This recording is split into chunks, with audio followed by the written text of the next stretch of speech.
નમસ્કાર વિદ્યાર્થી મિત્રો, ઓનલાઈન શિક્ષણની અંદર આપ સૌ વિદ્યાર્થી મિત્રોનું સ્વાગત છે.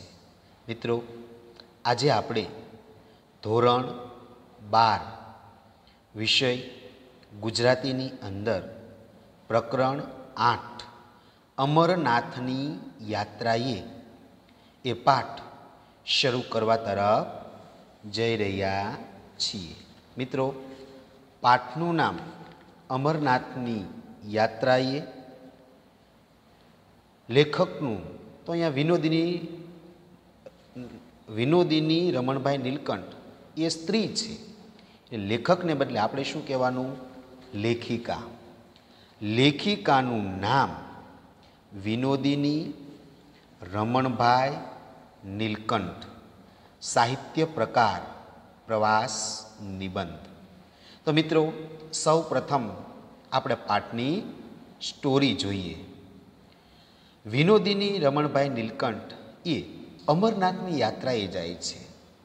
એટલે ત્યાંનો જે પ્રવાસ છે એ પ્રવાસ દરમિયાન જે બનાવો બને છે એ બનાવોની માહિતી આપણે જોઈએ.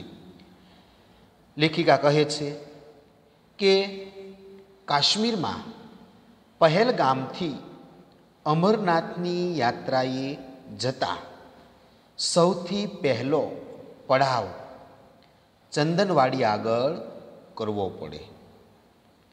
અમરનાથ જવા માટે અષાઢ કે શ્રાવણ માસ અનુકૂળ રહે, કારણ કે ત્યાં સુધી બીજા મહિનાઓની અંદર અમરનાથનો જે રસ્તો છે ત્યાં બરફના ડુંગરા ઓળંગી શકાતા નથી. એટલે બરફ જામી ગયેલો હોય છે શિયાળાની અંદર, અને ઉનાળાની અંદર ગરમીને કારણે બરફની ભેખડો પડે, એટલે રસ્તા સારા હોતા નથી. એટલે અમરનાથની યાત્રાએ જવા માટે કયો માસ? અષાઢ કે શ્રાવણ માસ. એટલે વધારે ઠંડી પણ નહીં અને વધારે ગરમી પણ નહીં, એ અનુકૂળ આવે છે. પરંતુ લેખિકા કહે છે કે અમે તો વૈશાખ મહિનો, એટલે વૈશાખ મહિનાની અંદર શું? ઉનાળો હોય. વૈશાખ મહિનાની અંદર પહેલગામમાં હતા. એ કાશ્મીરની અંદર આવેલું ગામનું નામ છે. પહેલગામમાં હતા. અષાઢ કે શ્રાવણ તો શું, અમે તો જેઠ મહિના સુધી પણ ત્યાં રોકાઈ શકીએ એમ નહોતા. તેથી ચંદનવાડી એ વિસ્તારનું નામ છે. ત્યાં પ્રાકૃતિક સૌંદર્ય ખૂબ જ સોળે કળાએ ખીલી ઉઠેલું છે. એટલે સારો એવો વિસ્તાર છે ચંદનવાડી. એટલે ચંદનવાડી સુધી જઈ અમે સંતોષ માન્યો. વગર છૂટકો જ નહોતો, કારણ કે આગળ તો જઈ શકતા નહોતા. એટલે ચંદનવાડી સુધી ગયા. નહીં મામા કરતા કાણો મામો શું ખોટો, એ ન્યાયને અમે અનુસર્યા. કાંઈ પણ વસ્તુ જોવા ન મળે એના કરતાં જે થોડી ઘણી વસ્તુ પણ જોવા મળે તો એનાથી ચલાવી લેવું. નહીં મામા કરતાં કાણો મામો શું ખોટો. એટલે કોઈ પણ વસ્તુ ન હોય, કંઈ પણ ન હોય તો એના કરતાં થોડી ઘણી વસ્તુથી પણ ચલાવી લેવું સારું. કાશ્મીરની અંદર ગયેલા ગુજરાતી લોકો વેરીનાગ, સોનમર્ગ, તુલિયન તળાવ જેવા અત્યંત મનોહર, એટલે મનને હરી લે તેવા. મિત્રો, આ વેરીનાગ, સોનમર્ગ અને તુલિયન તળાવ એ બધા ત્યાં આવેલા વિસ્તારોના નામ છે. એટલે વગેરે મનોહર સ્થળો જોવા જવાનું આળસ કરે છે. પણ ગુજરાતી લોકો ચંદનવાડી સુધી અચૂક, એટલે કે ચોક્કસ જાય જ છે. તેનું કારણ શું હોઈ શકે છે? તેનો વિચાર કરતાં મને લાગે છે કે તે સ્થળનું નામ ગુજરાતીઓને ઘરવટ ભર્યું, એટલે કે ઘરે જેવું હોય એવું જ વાતાવરણ ઘરવટ ભર્યું લાગ્યું હશે. ગુલમર્ગ કે ખિલમર્ગ. મિત્રો, આ બધા અમરનાથની અંદર આવેલા સ્થળોના નામ છે. ગુલમર્ગ કે ખિલમર્ગ, ચશ્મેશાહી કે તખ્તે સુલતાન, અગર અચબલ કે ગધીરબલ, વગેરે જેવા પારકા પરાયા, એટલે કે આમ અલગ બીજા ભત્તા લાગતા હોય તેવા પારકા પરાયા પણ ગુજરાતી લોકો બાળક, વૃદ્ધ, જુવાન, સ્ત્રી અને પુરુષોના ટોળે ટોળા ચંદનવાડી જવા માટે પહેલગામથી ઘોડા ઉપર ફલાંગ એટલે કે છલાંગ મારી, કૂદકો મારી અને સવાર બને છે, એટલે ઘોડા પર બેસે છે. એ વાત તો સાચી જ છે. લેખિકા કહે છે, મારી રંજના એટલે જે વિનોદિની રમણભાઈ નીલકંઠ છે એની દીકરીનું નામ છે. એટલે લેખિકા કહે છે કે મારી રંજના બહુ નાની હોવાથી અને રસ્તે હજી ઘણો બરફ ખડકાયેલો હોવાથી, એટલે રસ્તાની અંદર ઘણો બધો બરફ હતો, એટલે કેટલેક સ્થળે માર્ગ જરા વિકટ એટલે મુશ્કેલ, અઘરો, વિકટ હોવાનું સાંભળ્યું અને એને ચંદનવાડી સુધી લઈ જવી નહોતી, કારણ કે રસ્તો સારો નહોતો, વાતાવરણ પણ સારું નહોતું. એટલે લેખિકા પોતાની દીકરી રંજનાને એ સાથે લઈ જવા માગતા નહોતા. તેથી અમારા બે એટલે પતિ અને પત્ની, વિનોદિની રમણભાઈ નીલકંઠ એટલે પોતાના પતિ અને પત્ની, એ બંનેમાંથી કોઈ એકને તો એ રંજનાની દેખરેખ કરવા માટે, એનું ધ્યાન રાખવા માટે એકને તો પાસે રહેવું જ પડે, એમ લેખિકા માને છે. થોડા દિવસ પહેલાં કોલાસી ગ્લેશિયર ગયા. એ સ્થળનું નામ છે બરફની નદીઓ. કોલાસી ગ્લેશિયર એટલે કે જે બરફ જામી ગયેલો હોય એમ જે નદીઓ જે વહેતી હોય તો એવું સ્થળ કોલાસી ગ્લેશિયર લેખક ગયેલા. અને ત્યારે પોતાની દીકરી રંજનાને ખાતર એટલે માટે આ વિનોદિની રમણભાઈ નીલકંઠ એ ત્યાં ગયા નહોતા. એટલે લેખિકાના પતિ ગયેલા પણ લેખિકા ગયા નહોતા. એટલે છેલ્લી મજલ એટલે રસ્તો, મુસાફરી એ પોતાની દીકરીને માટે થઈ અને લેખિકાએ જતી કરી હતી. તેથી આ વખતે લેખિકા કહે છે કે મારા પતિએ મને કહ્યું કે હું તો એકવાર જઈ આવ્યો છું, એટલે આ વખતે તું જઈ આવ. એટલે મારા પતિએ મને આવવાનો આગ્રહ કર્યો, એટલે એકવાર ફરી આવ્યા, એટલે બીજી વાર પ્રવાસમાં ગયા અમરનાથની યાત્રાએ, એટલે પોતાની પત્નીને સાથે લીધેલા અને લેખિકાને જવા માટે કહેલું. લેખિકા, એના બે પુત્રો એ બંને તો ચંદનવાડી જવા માટે અધીરા, ઉતાવળા બની રહેલા. આગલી સાંજે જ હવે અમરનાથની યાત્રાએ જવાનું હતું તો એની તૈયારી પણ કરવી જ પડે.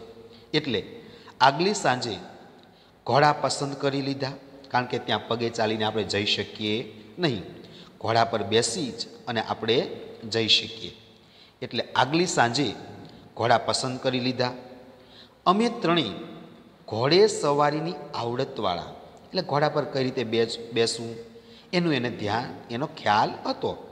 એટલે આવડતવાળા, હોશિયારીવાળા હતા. તેથી સરસ મજાના પાણીદાર, શક્તિશાળી, મજબૂત બાંધાના એવા ઘોડા પસંદ કર્યા. હોટેલનો જે વ્યવસ્થાપક હતો, એટલે ત્યાં જવા માટે નાસ્તો પણ લેવો પડે, એટલે હોટલના વ્યવસ્થાપકને અમારા બપોરી ખાણું, એટલે બપોરે જમવાનું ભોજન, બપોરી ખાણાનું ભાથું એટલે કે જમવાનો નાસ્તો એ બાંધી આપવા માટે વર્દી આપી એટલે કે ઓર્ડર આપી દીધો, બનાવવા માટે એને કહી દીધું. પણ આવા પ્રસંગે ભૂખ વધારે લાગે. આપણે ક્યાંક ફરવા જઈએ, રસ્તો ચડવાનો હોય તો ભૂખ વધારે લાગે.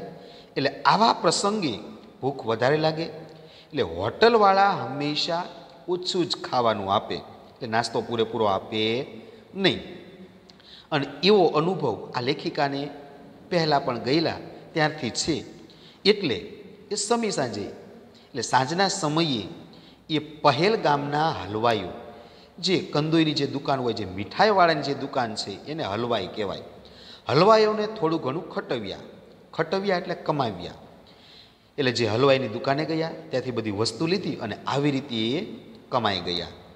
વળતે દિવસે વહેલી સવારે હળવો નાસ્તો કરી, કેમેરા ફોટા પાડવા માટે, થર્મોસ એટલે કે ગરમ વસ્તુ ગરમ રહે અને ઠંડી વસ્તુ ઠંડી રહે એવું એક સાધન, થર્મોસ તથા નાસ્તાના સાધનો ઘોડાવાળાને સોંપી અમે ત્રણેય ચાલી નીકળ્યા.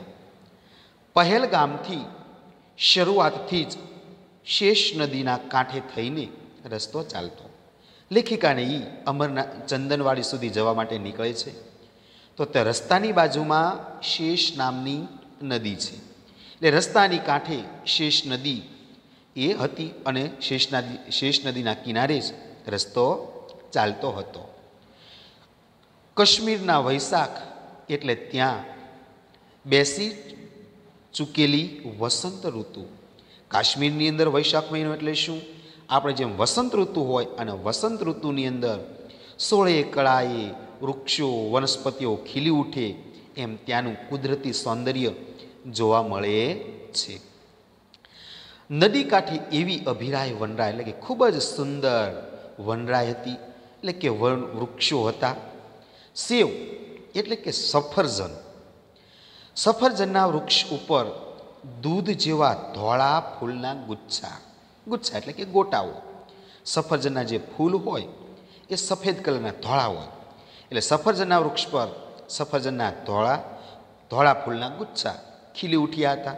મિત્રો, અહીંયા કાશ્મીરની અમરનાથની યાત્રાએ જાય છે તો રસ્તા પર જે કુદરતી સૌંદર્ય છે એ સૌંદર્યનું વર્ણન અહીંયા લેખિકા કરે છે. પૂર ઝપાટા બધે કે ખૂબ જ ઝડપથી વહેતી શેષ નદીના નીર એટલે કે પાણી, નદીના કાંઠે વાતાવરણથી હરખાઈ ઉઠેલા સફરજનના વૃક્ષ, એટલે નદીના બંને કિનારે સફરજનના વૃક્ષ ખૂબ જ સુંદર દેખાઈ રહ્યા છે.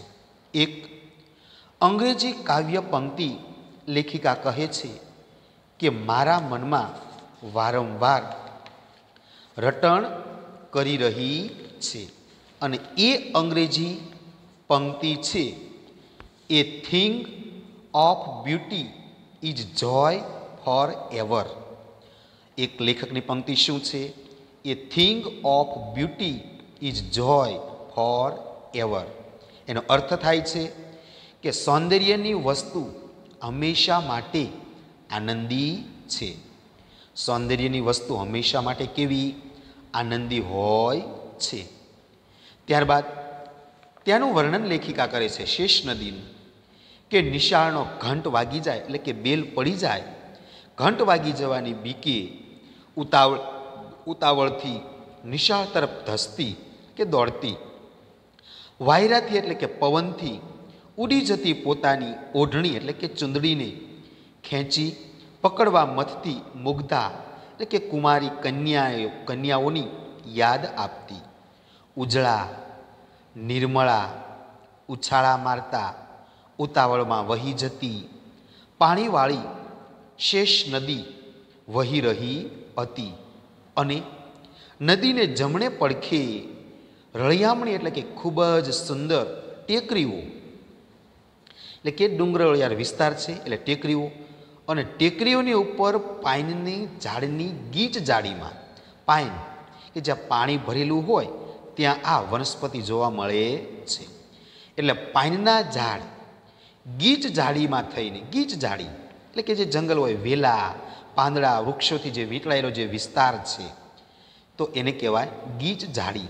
એટલે ગીચ જાળીમાં થઈ અને વાતા વહેતા માદક આહલાદક એટલે કે નશો ચડાવે તેવા, આહલાદક આનંદ આપે તેવા વસંત વાયુના એટલે વસંત ઋતુના પવનના સુસવાટા, પવન જે હોય એનો જે અવાજ આવે તો એને મિત્રો સુસવાટા કહેવાય. વસંતના સુસવાટા તોફાની નિશાળિયાની સિસોટીના સંગીતનો આભાસ આપતા હતા, એટલે કે અનુભવ કરાવતા હતા. નિશાળ ભણી એટલે તરફ, નિશાળ તરફ દોડતી કન્યાઓને જેમ સિસોટી વગાડી અને ટીખળી એટલે કે જે તોફાની છોકરાઓ હોય એ જાણે ખીજવી રહ્યા હોય એવું આ શેષ નદીનું અને ત્યાંનું આજુબાજુનું એ વર્ણન છે. ત્યારબાદ બુલબુલ, રાજા અને નિશાન એ લેખિકા અને એના બાળકોના જે ઘોડાઓ છે એ ઘોડાઓના નામ હતા. ઘોડાઓના નામ શું હતા? બુલબુલ, રાજા અને નિશાન એ લેખિકાએ પસંદ કરેલા ઘોડાઓના નામ હતા. તે પહાડી ઘોડા એટલે કે પહાડ એટલે કે ડુંગર, એ ડુંગર પર ચાલતા ઘોડા, એ ડુંગરના ઘોડા શી કાળજી એટલે કે બરાબર પૂરતું ધ્યાન રાખી કેવી જતનપૂર્વક, ખૂબ જ કાળજીપૂર્વક એ લેખિકા કહે છે કે અમને અને મારા બાળકોને એ ચંદનવાડી તરફ લઈ જતા હતા. લપસણી આવે એટલે કે પગ લપસી જાય, તો લપસણી આવતા તે સંભાળ ભર્યા પગલાં માંડી, એટલે બરાબર ધ્યાન રાખી એ પર્વત પર એ લપસણી જગ્યાએ ઘોડાઓ સાવચેતીથી પગ મૂકતા અને અમને ઈજા ન થાય, એટલે કોઈ પ્રકારની નુકસાની ન થાય તેમ આ પહાડી ઘોડા એ દોડે જતા હતા, એટલે કે દોડતા હતા. જ્યાં પહોળો માર્ગ આવી તો ત્યાં ત્રણેય ઘોડા એક હરોળમાં, હરોળમાં એટલે લાઈનમાં, એક હરોળમાં ચાલતા ચલાવી શકતા અને વળી સાંકડી કેડી આવતી, એટલે સાંકડો રસ્તો આવે, કેડી એટલે પગે ચાલવાનો રસ્તો, કેડી એટલે પગે ચાલવાનો રસ્તો. સાંકડી કેડી આવતી ત્યારે અમે ત્રણેય, એટલે કે લેખિકા અને એના બે બાળકો, એ ત્રણેય એક પાછળ એક, પહેલાં એક ઘોડો, એની પાછળ બીજો ઘોડો અને એની પાછળ ત્રીજો ઘોડો, એટલે કે એક પછી એમ એ આગળ પાછળ એ એક ચાલી અને માર્ગ રસ્તો એ કાપી રહ્યા હતા. હવે લેખિકા કહે છે કે એ રસ્તા પર ત્યાં અમે જેમ 3 જણા હતા એમ અમારી જ જેવા, એટલે કે એક માતા અને 2 બાળકો,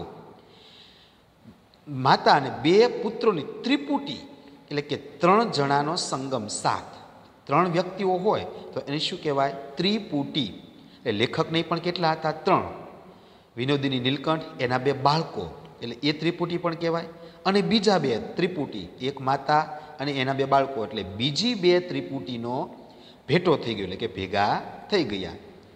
તે હતા અને એ બીજા જે હતા એનું નામ શું હતું? શ્રીમતી કૃષ્ણા હઠીસિંહ અને તેના 2 પુત્રો. લેખિકાનું નામ શું હતું? વિનોદિની નીલકંઠ અને એના 2 બાળકો. અને બીજી જે ત્રિપુટી હતી એનું નામ શું હતું? શ્રીમતી કૃષ્ણા હઠીસિંહ અને તેના 2 પુત્રો. તે લોકો પણ ચંદનવાડી તરફ જ જઈ રહ્યા હતા. સોહામણો એટલે ખૂબ જ સુંદર કાશ્મીરનો સૂર્યોદય તો અભિરામ સમય હતો. ખૂબ જ સુંદર, મનોહર, મનને આનંદ આપે એવો ખૂબ જ સુંદર સમય હતો. એટલે કાશ્મીરની અંદર જે સૂર્યોદય થાય છે એ ખૂબ જ સોહામણો, સુંદર લાગતો હતો.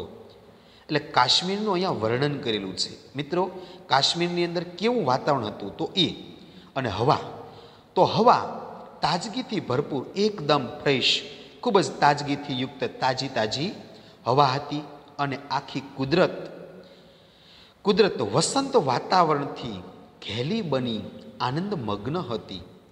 ત્યાંની જે વસંત ઋતુનું જે વાતાવરણ છે એ આખું જે કુદરતી સૌંદર્ય, જે કુદરત છે, પ્રકૃતિ છે, એ પણ વસંતના વાતાવરણથી, એ વસંત ઋતુની અંદર વૃક્ષોને ફૂલો આવે, નવા પાંદડા હોય, તો આવા વાતાવરણથી એ ઘેલી બની હતી, એટલે કે ઉતાવળી બની હતી અને ખૂબ જ આનંદમગ્ન એ બનેલી હતી.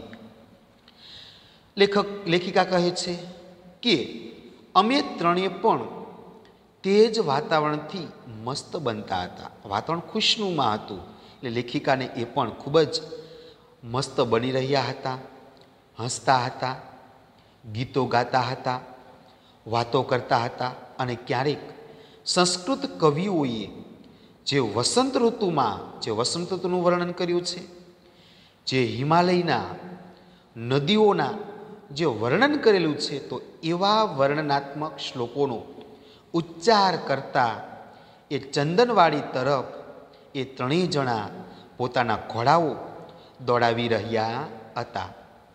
માર્ગમાં, રસ્તાની અંદર દરેક ક્ષણ એટલે સમયે, દરેક ક્ષણે થોડા સમય માટે કુદરત એટલે કે પ્રકૃતિ પોતાનું સ્વરૂપ બદલતી હતી. તેમાંથી કયું શ્રેષ્ઠ તે નક્કી કરવા અમે સાવ સમર્થ બની શકતા નહોતા. કારણ જેમ આગળ જાય એમ કુદરતી વાતાવરણ બદલાતું હતું, એક કરતાં એક ચડિયાતું આવતું. એટલે લેખિકાને એ કહે છે કે અમે કયું શ્રેષ્ઠ છે, કયું સૌથી સારું છે એ પસંદ કરવા માટે અમે અસમર્થ બની જતા હતા. એકાદ વિખ્યાત એટલે કે જાણીતા, વિખ્યાત એટલે જાણીતા ચિત્રકારની સુંદર ચિત્રોથી ભરપૂર કોઈ ચિત્ર સંગ્રહાલય એટલે કે જ્યાં ચિત્રો સંગ્રહવામાં આવે એવું સ્થાન એટલે કે સંગ્રહાલય. તો કોઈ ચિત્ર સંગ્રહાલયમાં જઈને અને ત્યાં જઈ આ ચિત્ર જોયું, અરે આ તો એનાથી પણ વધારે સરસ છે એમ આપણે એકબીજાને કહી એવું જ અહીં બનતું હતું. તો મિત્રો, અહીંયા કાશ્મીરની અંદર જે સૂર્યોદય થાય છે અને ત્યાંનું જે વાતાવરણ છે એનો અહીંયા લેખિકા પરિચય આપે છે. સૂર્યોદય ખૂબ જ સુંદર હતો. આખું વાતાવરણ વસંત ઋતુથી સુશોભિત હતું. લેખક ગીત ગાતા, શ્લોકો ગાતા, સંસ્કૃત કવિઓએ જે હિમાલયનું કાશ્મીરનું જે વર્ણન કર્યું એના શ્લોકો ઉચ્ચારણ કરતા એ આગળ જતા હતા. જેમ જેમ આગળ વધતા એમ એક પછી એક સુંદર ચિત્રો એ આવતા હતા. તો એ જોઈ કયું સૌથી શ્રેષ્ઠ ચડિયાતું છે એ નક્કી કરવા માટે લેખિકાને તે અસમર્થ બનતા હતા. અને જેમ સંગ્રહાલયની અંદર ઘણા બધા ચિત્રો હોય, બધા સુંદર ચિત્રો હોય, તો એમાંથી કયું સુંદર છે એ આપણે પસંદ કરવા માટે સમર્થ ન બનીએ, એમ અહીં પણ લેખિકાને એ અસમર્થ બને છે. રસ્તો, ત્યારબાદ રસ્તો કેવો હતો? તો રસ્તે ચાલતા ઝાડ, ફૂલ અને વન પંખીઓના નામ જાણવાની તક મળતી ન હતી. કારણ નવા નવા વૃક્ષો જોવા મળતા હતા, નવા નવા પશુઓ પક્ષીઓ જોવા મળતા હતા. એક પછી એક નવા નવા, એટલે એના નામ પણ જાણવાનો સમય, તક એટલે સમય પણ મળતો નહોતો. પણ ખરું પૂછો તો તે નામ ન જાણવાની અમારી તૃપ્તિ એટલે જે ઈચ્છા હતી એમાં પણ ઉણપ આવતી નહોતી. કારણ કે એને આનંદ મળતો હતો. ખળખળાટ વહી જતા અને શેષ નદીમાં પોતાનું પાણી ઠાલવતા વહેલા એટલે કે નાના નાના વોંકળા, કે ભાઈ પર્વત પરથી એ જે પાણીનો ધોધ પડતો હોય તો એ રસ્તા પર વહેતું હોય તો એ વહોળા એટલે કે નાના પાણીના વોંકળા, અને તેમના હૈયાનો ઉલ્લાસ સંગીત દ્વારા વ્યક્ત કરતા નાનાશા એટલે કે નાના નાના ઝરણા જેવા અમારા માર્ગ આડે વારંવાર આવતા હતા. તો રસ્તાની અંદર નાના નાના ઝરણાઓ, વોંકળાઓ એ આવતા હતા. અને પાણી પડવાથી જે ધોધ પડતો હોય તો એનો જેમ અવાજ આવે એ અવાજ પણ અહીં સાંભળવા મળતો હતો. પાણી પીવાને બહાને અમારા પહાડી ઘોડા થોડો પળ એટલે સમય, થોડોક સમય પળવાર ઠમકીને ઊભા રહી હિમસુતા, સુતા એટલે કે પર્વતની પુત્રીઓ, જે નદીઓ પર્વતમાંથી નીકળે એટલે નદીઓને શું કહેવાય? પર્વતની દીકરીઓ. સુત એટલે પુત્ર, એટલે અહીંયા દીકરીઓ. એટલે હિમસુતાઓના એટલે કે હિમ નદીઓનું, જે પર્વતમાંથી જે નદીઓ નીકળે એ હિમસુતાઓનું સૌંદર્ય પાન એટલે એ નદીનું પાણી પીવા ઊભા રહી જતા હતા. હિમસુતાઓનું સૌંદર્યનું પાન કરી લેતા હતા. એટલે નદીનું પાણી પીવા માટે ઘોડાઓ અને લેખિકાને એ પણ ઊભા રહી જતા હતા. ત્યારબાદ આગળનું વર્ણન. આગળ જતા અમારો માર્ગ એકદમ ઊંચાણમાં આવી ગયો. એટલે જે રસ્તો છે એ એકદમ કેવો ઊંચે આવી જાય છે. અને શેષ નદી જે હતી રસ્તાની કિનારે એ તો નીચે દૂર રહી ગઈ. કારણ કે જેમ જેમ આપણે ડુંગરની ઉપર ચડીએ એમ જે વિસ્તાર પાછળ રહી ગયો એ પાછળ જાય એટલે નાનો દેખાય. એટલે શેષ નદી લેખકને જેમ જેમ ઉપર ચડે છે એમ શેષ નદી છે એ નીચે રહી જાય છે. બરફ ઉપર થઈને વારંવાર પસાર થવું પડતું. કારણ અમરનાથની યાત્રાએ જઈએ તો ત્યાં બરફ, હિમાલયની અંદર શું છે? બરફ. એટલે રસ્તા પર વારંવાર બરફ ઉપરથી એ પસાર થવું પડતું હતું. બરફ અગર સુશોભિત એટલે કે સુંદર, બરફ અગર સુશોભિત વનરાજીથી વિરાજમાન એટલે કે શોભતો હતો. બરફ પણ એ સુંદર આ વનોથી એ ખૂબ જ શોભતો હતો, સુંદર વનરાજીઓથી શોભતો હતો અને ઊંચા નીચા શિખરો એટલે કે ડુંગરની ટોચ એ ચોપાસ એટલે કે ચારે બાજુ એ નજરે પડ્યા કરતા હતા. ત્યાં અરે એકાએક આ કેવું દ્રશ્ય નજરે ચડ્યું.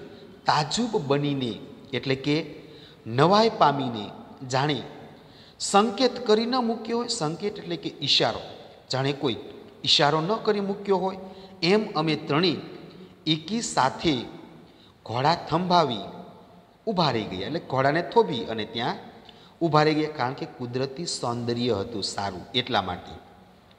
ઊંચા પહાડ ઉપર વાંકી ચૂકી અને સાંકડી પગદંડી, પગદંડી એટલે પગે ચાલવાનો સાંકડો રસ્તો અથવા માર્ગ, પગદંડી એટલે પગે ચાલવાનો સાંકડો માર્ગ અથવા રસ્તો.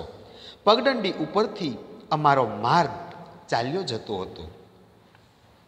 નીચે ઊંડાણમાં ખડકો એટલે કે પથ્થરો ઉપરથી કૂદકા મારતી, કોઈક વાર વધુ ઊંચેથી ભૂંસકા મારતી એટલે કે કૂદકા મારતી, ઠેકડા મારતી, ઉતાવળે દોડતી, નાચતી, ગાતી, હસતી, ઉન્માદીની તરંગવતી શેષ નદી જાણે મુગ્ધત્વ અને યૌવનની વચ્ચે ઉભેલી વનની મધુશ્રી જેવી ભાસતી હતી. ભાસતી એટલે દેખાતી હતી. અહીંયા શેષ નદીનું વર્ણન છે. લેખકને જેમ જેમ ઉપર જાય એટલે શેષ નદી નીચે રહી જાય છે. એટલે ડુંગરાની વચ્ચે જેમ સાંકડી પગે ચાલવાની જેમ કીડી હોય તો એમ વાંકી ચૂકી, ક્યાંક ઊંચાણમાંથી, ક્યાંક નીચેથી, ક્યાંક પાણીનું વધારે જતી હોય, ક્યાંક ઓછું, તો એવી આ શેષ નદી એ જોવા મળે છે. ક્યાંક એ દોડતી હોય, કૂદકા મારતી હોય, નાચતી ગાતી હોય, આનંદથી કૂદતી હોય, તો એવી આ શેષ નદી જાણે મુગ્ધ બની હોય, યુવાન બનેલી હોય, તો એવી આ શેષ નદી એ શાંતિથી વહેતી હોય એવી ખૂબ જ મધુશ્રી, ખૂબ જ મધુર અને સુંદર લાગતી હતી. લક્ષ્મી જેવી ભાસતી એટલે દેખાતી હતી. ત્યાં આ તેનું કેવું અજબનું રૂપાંતર, એટલે કે એનું જે રૂપ છે એ બદલાઈ ગયેલું. અમારે જમણે હાથે માઇલો સુધી એટલે કે ઘણા બધા કિલોમીટર સુધી, 1 માઇલ એટલે આશરે 2-2.5 કિલોમીટર જેટલું અંતર થાય. એટલે કે માઇલો સુધી, ઘણા માઇલો સુધી ઘણું વિસ્તૃત. તો આવું એ ઘણે દૂર સુધી, ઘણા માઇલો સુધી એ જોવા મળે છે. તદ્દન સપાટ લીલુંછમ મેદાન હતું. હવે એક બીજું દ્રશ્ય જોવા મળે છે કે હજારો માઇલ સુધી ઘણા બધા વિસ્તારની અંદર પથરાયેલું, એકદમ લીલુંછમ ઘાસ ઉગેલું હોય એવું અને એકદમ સપાટ એવું એક મેદાન જોવા મળ્યું હતું. તેનું નામ હતું અર્ધન. આ જે મેદાન જોવા મળ્યું, હજારો માઇલો, ઘણા માઇલોની અંદર પથરાયેલું હતું, એ જે મેદાન હતું એ લીલુંછમ મેદાનનું નામ શું હતું? અર્ધન. હરધનનું મેદાન. હરધનના મેદાનમાંથી ડાહી, ઠાવકી, શાણી, સમજદાર બનેલી આ શેષ નદી પહોળે પટે એટલે કે આમ પહોળાઈમાં, વિસ્તાર ફેલાયેલી હોય એવી રીતે શાંતિથી વહી જતી હતી. હરધનના મેદાનમાં શેષ નદી કઈ રીતે વહેતી હતી? તો કે ભાઈ ડાહી બની ગયેલી હોય, ઠાવકી અને શાણી સમજદાર બની હોય એવી, ઠાઈ અને સ્થિર બનેલી હોય એવી આ હરધનનું જે મેદાન હતું એના વિશાળ વિસ્તારની અંદર એ વહેતી હતી. ઉઘાડું માથું અને ઉડતી ઓઢણીવાળી, જેમ માથું ઉઘાડું હોય અને ઓઢણી જે ચૂંદડી ઓઢી હોય એવી તોફાની કન્યા એ જેમ પિતાનું ઘર છોડી અને સાસરે જતી વખતે એકદમ વિનમ્ર નમ્ર બની હોય એવી આ શેષ નદી એ ત્યાં દેખાતી હતી. કારણ આગળના વિસ્તારમાં કૂદતી, નાચતી, ગાતી એવી જોવા મળતી, પરંતુ આ હરધનના મેદાનની અંદર જેમ કન્યા પોતાને સાસરે જતી હોય અને જેમ ડાહી સમજદાર બની જાય, તો એવી આ હરધનના મેદાનની અંદર આ શેષ નદી એ ધીરે ધીરે શાંતિથી વહેતી હતી. માથે સાડલો ઓઢેલો, છેડો ઠીકઠાક રાખી જાણે ગંભીર અને ભારેખમ બની હતી. શેષ નદી એ ટૂંકમાં સ્થિર બનેલી હતી. નદીના કાંઠે અસંખ્ય ફૂલ ખીલી ઉઠેલા હતા. પાણી હોય એટલે બંને બાજુ એ ફૂલો તો જોવા મળે. એટલે શેષ નદીના બંને કિનારે અને હળદરના મેદાનની અંદર ફૂલો એ ખીલી ઉઠેલા હતા. તે સ્થળેથી ખસવાનું અમને મન થતું ન હતું, કારણ કે આ ખૂબ જ સુંદર કુદરતી દ્રશ્ય હતું.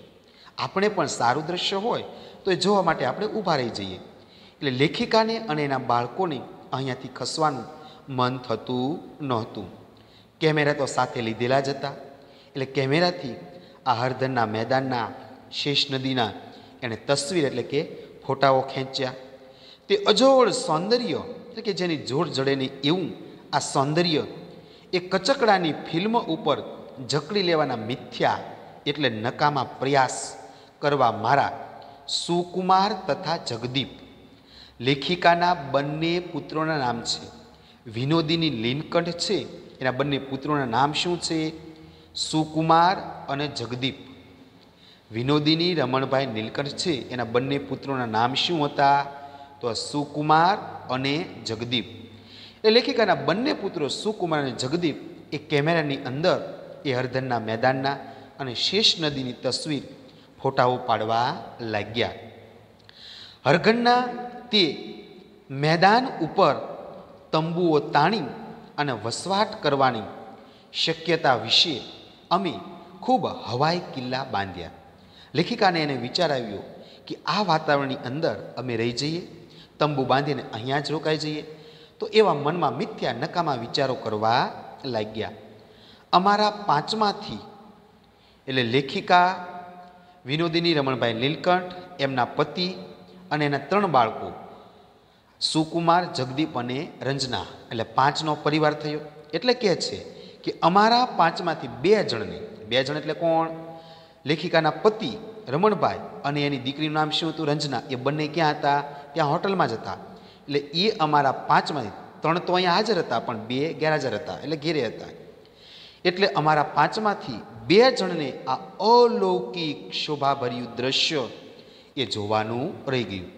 કારણ કે ઘેરે હતા, એટલે ઘેરે હોવાને કારણે એ આ રંજના અને એના પતિને આ દ્રશ્ય એ જોઈ શકતા નથી. એટલે લેખિકા કહે છે કે 2 જણને આ દ્રશ્ય એ જોવાનું રહી ગયું. ત્યારબાદ લેખક કહે છે કે એથી અમે 3એ ઘણો જીવ બાળ્યો. જીવ બાળવો એટલે મનમાં દુઃખી થવું. જીવ બાળવો એટલે શું? મનમાં દુઃખી થવું. એ લેખિકા કહે છે કે અમારા 5માંથી એમ 2ને આ દ્રશ્ય જોવાનું રહી ગયું. એટલે મનમાં અમને ખૂબ જ દુઃખ લાગ્યું. દુઃખની ઊંઘમાંથી દુઃખની માફક સુખનો અતિરેક એટલે વધારે પડતું, અતિરેક એટલે કે વધારે પડતું અતિરેક સહન કરવા માટે સ્નિગ્ધ જનની, જન એટલે કે માણસની, સારું, સ્નિગ્ધ એટલે પ્રેમાળ, સ્નિગ્ધ માણસની ભાગીદારીની જરૂર પડે. દુઃખનો અનુભવ કરવા માટે પણ કોઈ પ્રેમાળ વ્યક્તિ હોય તો એની આપણે જરૂર પડે. કારણ કે દુઃખમાંથી ઉગરવા માટે આવો કોઈ સારો વ્યક્તિ આપણને સારી સમજણ આપે છે. એટલે સ્નિગ્ધ વ્યક્તિની એ જરૂર પડે છે. અંગુલી એટલે કે આંગળી. અંગુલી એટલે કે આંગળી. અંગુલીના સ્પર્શ વડે કોઈ આપણને ઊંઘમાંથી જગાડે. આપણે સૂતા હોય, આપણે આંગળી અડાડી અને આપણને કોઈ જગાડે એમ. તેમ વરસાદના ફોરાએ, ફોરા એટલે કે છાંટા, ઝાકળ, જે વરસાદ, જે બરફના જે પડતા તે કરાવો. ફોરા એટલે કે જેમ વરસાદ પડતો હોય તો વરસાદના નાના નાના બૂંદ, ટીપાઓ. વરસાદના ફોરાએ હળદરના મેદાનની શોભા નિહાળવામાં તલ્લીન બનેલા અમને જાગૃત કર્યા. કારણ કે લેખકને શું કરતા? આ હળદરના મેદાનનું જે કુદરતી સૌંદર્ય છે એ કુદરતી સૌંદર્ય જોવામાં તલ્લીન હતા. એટલે ત્યાં અચાનક વરસાદ આવે છે, જગાડે. એમાં વરસાદના છાંટા પીડા. એટલે લેખિકાને જે હળદરનું જે કુદરતી સૌંદર્ય જોવામાં જે તલ્લીન બનેલા એમાંથી એ જાગૃત બન્યા. એને લેખકને એને જગાડ્યા. અને ઝરમરતા વરસાદને ઝીલતા અમે ચંદનવાડી ભણી એટલે કે ચંદનવાડી તરફ એ ઉતાવળે જવા એ ઘોડાને એડી મારી, એટલે કે પગથી એડી મારી, ઘોડાને ચાલવા માટે ઈશારા કર્યા. ત્યારબાદ આગળનું વર્ણન. ચંદનવાડી, હવે લેખકને ચંદનવાડી પહોંચી જાય છે અને ત્યાંનું સૌંદર્ય ચંદનવાડીનું. ચંદનવાડી આગળ શેષ નદી જે છે એ બહુ ઘાટીલો, એટલે ઘાટીની અંદર આમ વળાંક લે છે, ઘાટીલો વળાંક લે છે.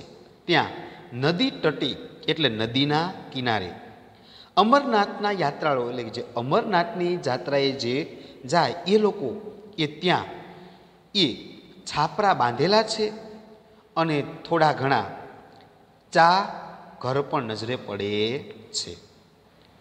એટલે ચંદનવાડીની અંદર શું છે કે જે લોકો અમરનાથની જાત્રાએ જાય તો એમને આરામ કરવા માટે થોડો સમય અને ચા પીવા માટે એ થોડા ઘણા ચા ઘર, એટલે કે આપણે ચાની હોટલો પણ ત્યાં છે. ક્યાં? ચંદનવાડીની અંદર. હવે મિત્રો આપણે ચંદનવાડીનું વર્ણન જોઈએ છીએ. ચંદનવાડી છેક પાછલા ભાગમાં બરફનો પુલ છે. એ ચંદનવાડીનો જે વિસ્તાર છે એનો જે પાછળનો જે ભાગ છે ત્યાં શું છે તો ત્યાં બરફનો આખો પુલ છે. આજે શેષ નદી છે એનો આખો પુલ બની ગયેલો, કારણ કે ત્યાં બરફ પડે છે. એટલે ચંદનવાડીના પાછળના ભાગમાં શું? બરફનો પુલ છે. પર્વતની ઉપર જામી ગયેલા બરફની અંદર કુદરતી ગોળાકાર બાકોરું, બાકોરું એટલે છિદ્ર કાણું પાડી અને શેષ નદી એ ચંદનવાડી તરફ વહેતી આવે છે. ઉનાળો ઉગ્ર બનતા આ બરફનો પુલ કદાચ ઓગળી જતો હશે. લેખક ચંદનવાડી પહોંચ્યા તો ત્યાં શું હતું કે અમરનાથની જાત્રાએ જાય તો એને આરામ કરવા માટે યાત્રાળુઓ માટે ચા ઘર છે, હોટલો છે અને આગળ એક બરફનો મોટો પુલ, કારણ કે શેષ નદી એ બરફના પુલમાંથી છિદ્ર બાકોરું પાડી અને તેમાંથી વહે છે. એટલે આ દ્રશ્ય ખૂબ જ સુંદર, અલૌકિક, મનોહર છે.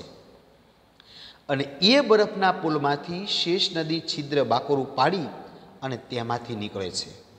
એટલે ઠંડી હોય ત્યારે આ દ્રશ્ય જોવા મળે. ઉનાળાની અંદર આ જે બરફનો જે પુલ હતો એ ઓગળી પણ જાય છે. ત્યારબાદ આગળ જોઈએ. નદીના કાંઠા ઉપર એક શાંત એકાંત સ્થળ પસંદ કરી અમે ત્રણેય જણા બેઠા. હવે નાસ્તો કરવા માટે બેઠે છે. એટલે ચંદનવાડીની આગળ એક શાંત વાતાવરણ, નદીના કિનારે એક શાંત એકાંત એકલું સ્થળ હોય એવું સ્થળ પસંદ કરી અને નાસ્તો કરવા માટે બેસે છે. ભાણામાં, એટલે કે જે ખાવાનું જે હતું એ ભાણાની અંદર, ટિફિનની અંદર એ આણેલી વાનગીઓ ઠંડી પડી ગઈ હતી. લેખકની સાથે નાસ્તો લાવેલા હતા. ઠંડી, જે ઠંડી વસ્તુઓ હતી ગરમ હતી થર્મોસની અંદર, તો એ કેવી ઠંડી પડી ગઈ હતી. અને ઠંડી જે વાનગીઓ હતી એ કેવી ગરમ બની ગઈ હતી. અને કેટલીક વાનગીઓનું સ્વરૂપ બદલાઈ ગયેલું, પલટાઈ ગયું હતું, એટલે કે બદલાઈ જ ગયું હતું. એટલે આકાર વિનાની થઈ ગઈ હતી, કારણ કે ઠંડીની અંદર જામી જાય. તે કઈ ચીજ છે, એટલે કઈ વસ્તુ છે એ પારખવું, એટલે કે ઓળખવું એ યોગ બળથી જ, કદાચ આપણામાં યોગનું બળ હોય તો જ એ શક્ય બને. એટલે ત્યાંની વસ્તુઓ બધું વાતાવરણને કારણે ઠંડી વસ્તુ ગરમ, ગરમ ઠંડી, અને વસ્તુઓનો આકાર બદલાઈ જાય છે.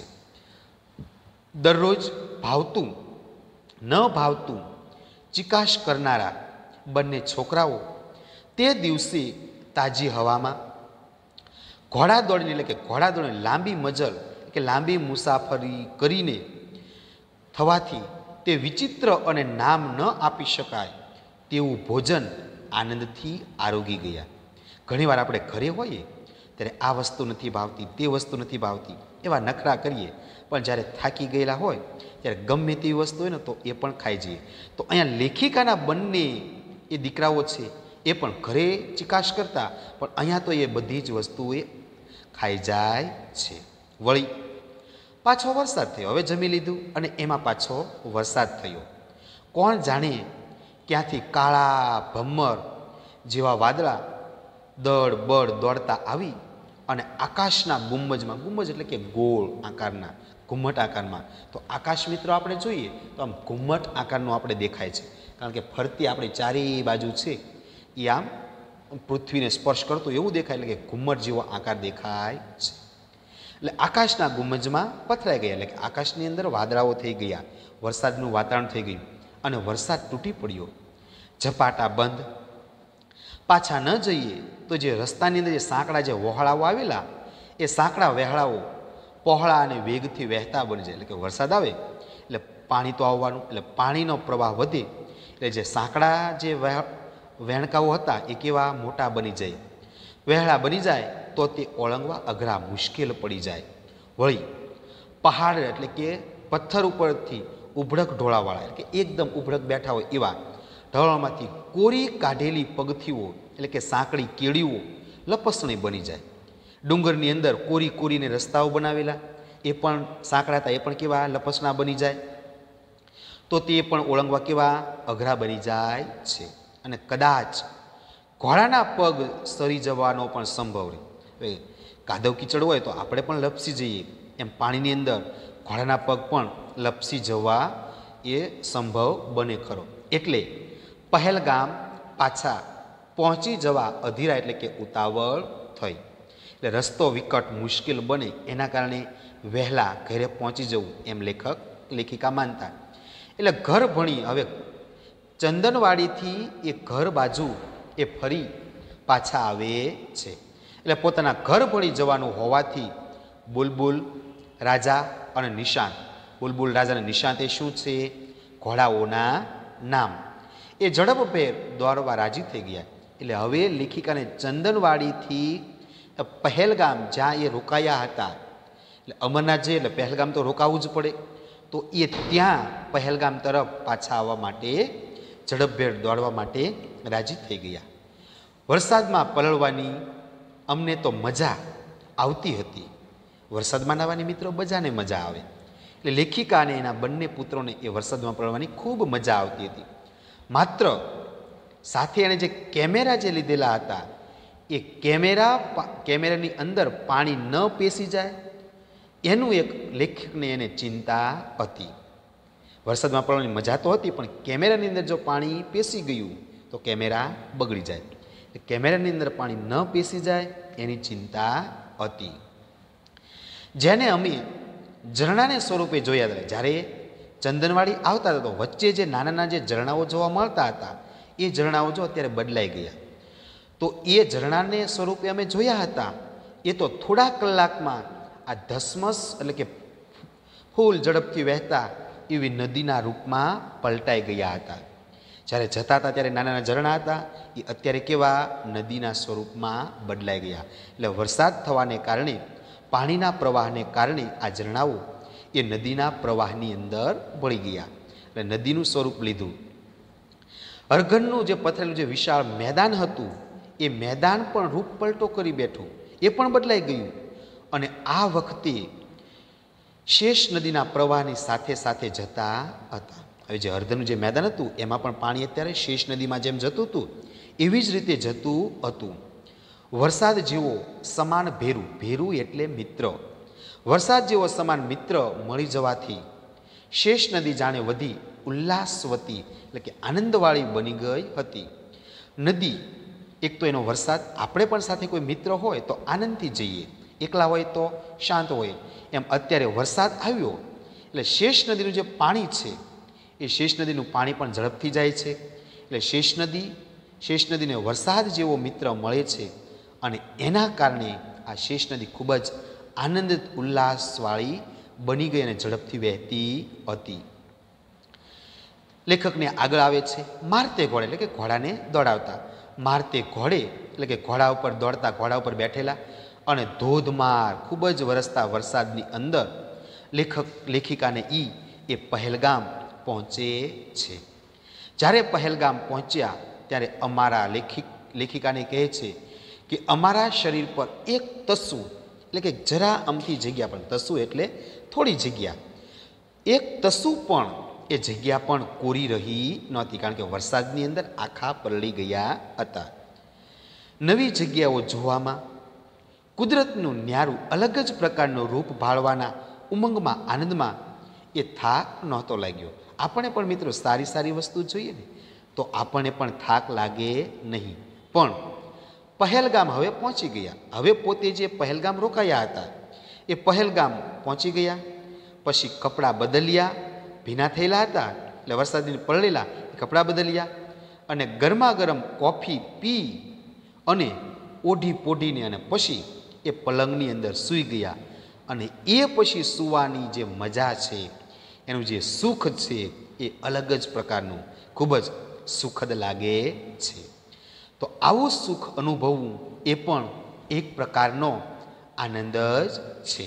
તો મિત્રો, અમરનાથની યાત્રા આ પાઠની અંદર વિનોદિની નીલકંઠ એ અમરનાથની યાત્રાએ જાય છે અને કાશ્મીરની અંદર જે સૂર્યોદય, પ્રાકૃતિક સૌંદર્ય છે, શેષ નદીનું વર્ણન છે, વરસાદનું વર્ણન, હરઘરના મેદાનનું વર્ણન, એ ચંદનવાડી છે એના જે ત્યાં જે સ્થળો આવેલા છે એનું વર્ણન, એ બરફના પુલનું વર્ણન, જે નાના નાના જે ઝરણાઓ છે એ વરસાદ પછી અને વરસાદ પહેલાં એનું કેવું જે રૂપ છે એનું વર્ણન, અને ત્યારબાદ પહેલગામ આવી એ ચા પીને પોઢી જવાનો જે આનંદ છે એ દરેક વર્ણન આ પાઠની અંદર વિનોદિની નીલકંઠે કરેલું છે. તો મિત્રો, આ પાઠની સ્ટોરી આપણે અહીં પૂર્ણ કરીએ છીએ.